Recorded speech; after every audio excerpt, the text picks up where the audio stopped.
Hizbullah merilis video yang memperlihatkan penargetan terhadap posisi pasukan pertahanan Israel atau IDF.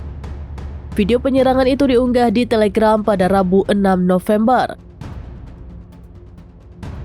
Dinarasikan Hizbullah sedang menargetkan pangkalan Zarfin milik tentara IDF. Dalam penyerangan itu, Hizbullah menggunakan rudal Fateh 110.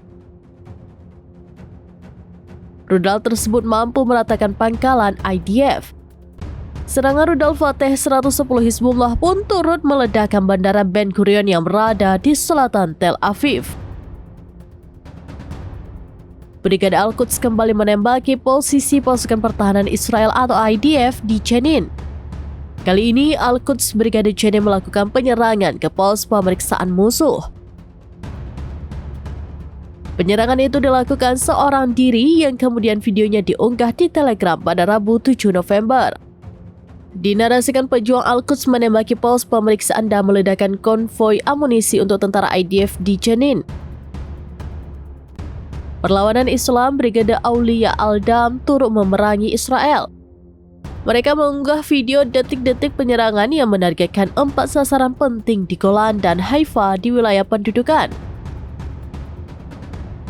Serangan itu diklaim dilakukan pada Senin 4 November 2024. Dalam video itu, sejumlah anggota Brigade Aulia Al-Dam menggotong beberapa pesawat tak berawak. Setelah disiapkan, pesawat-pesawat tak berawak tersebut langsung diluncurkan ke arah musuh.